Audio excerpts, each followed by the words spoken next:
Granddaddy'd lean back against the wall and he'd pull on that coolie.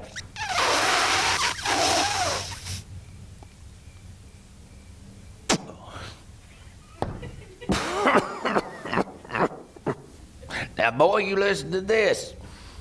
Your daddy never went to work in the cotton mill because he's smarter than us. Cotton mill kill you.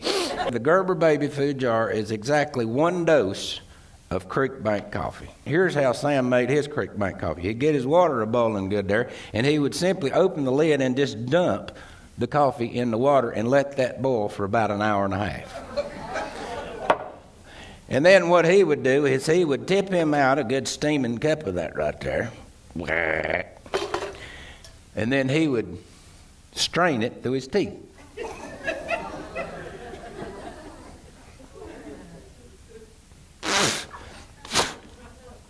Now, Stover had some holes in his strainer, so he would use a filter. I thought, I'll need to cover my head. Got my baseball cap, and I thought, no, at the speeds I'm looking at,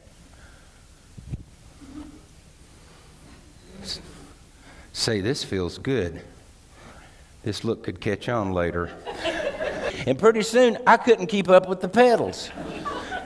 I was going 130, 140 miles an hour. So I thought, all right, time to see what this baby will do. Got my chin down on the handlebar like this. I thought, all right, time to slow down, because coming up was the steepest part of the mountain and the piece of road they call Dead Kid's Curve. You know, they say that right before a really bad accident, your whole life will... I wasn't but 10, so I didn't have that much life to flash. But the third grade went by 3 or 4 times, I remember. And at the last instant, I reached down and got my windbreaker zipper and unzipped my windbreaker down to about right here. And right at the last instant before Dead Kid's Curve, I sat bolt upright. And that windbreaker went spaloop. And 3 days later, on the way home from the hospital, and I looked around and I said, "Excuse me, sir, could you tell me what these are?" He said, "Oh, yeah, those are cherry bombs. We like the sound of that. Exploding fruit." And we're standing there.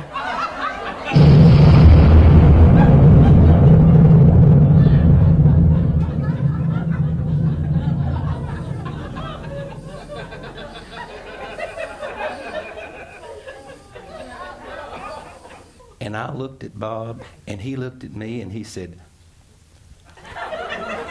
I said, "Bob, this is going to open the door all the way right here, son." And we're standing there waiting for the door to blow open. About 3 seconds, it blew right between us. And he pulled out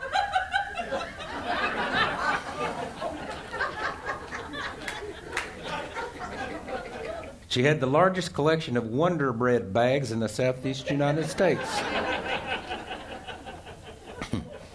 Take that bag and flatten it over her aproned thigh and carefully place that bread bag down on the top of 983,463 others just like it. Neat stacks about that high. Each stack held down by an empty parquet tub.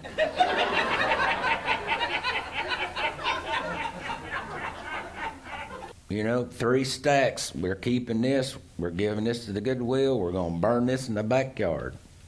Get her done. The 8 of us spent 17 weekends.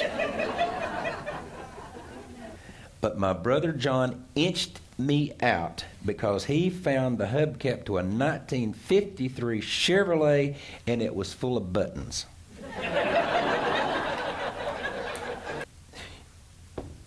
Y'all got a junk drawer at your house, right? Right, okay. Maybe got a ball of twine, right? And squirt gun, probably. Squirt gun in there. Things like the tape dispenser, that's broken. But you take the last piece of tape and tape it back together. Put that in there. I tell you what, everybody's got. Tell me you ain't got one of these in your junk drawer. You know when you buy a nutcracker, it comes with 4 fingernail cleaners with it. The Greyhound Station, wonderful place to spend the afternoon when you're 12 years old, because wonderful things would happen there. Oh, things like a bus would pull up. On the front of it, it would say New York. And people would get off. And then people from my hometown would get on. And I thought, it's amazing how many people every Saturday leave my town and go to New York. I didn't realize they were going to Mossheim, 12 miles away.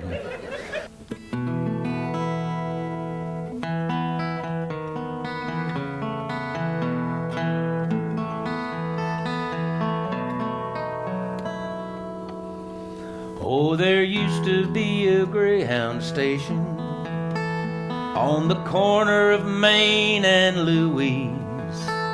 And when I was a kid, I'd walk down there and sit and pretend it was my time to leave. And then one day my dad was driving down Main Street and saw me sitting where I used to sit. And he parked his old Ford and he walked in the door and said, "Mind if I sit with you a bit?" He said, "I know you want to run with the big dog. They're big things that you've got to do. But remember that bus that takes you from us always will be coming back through."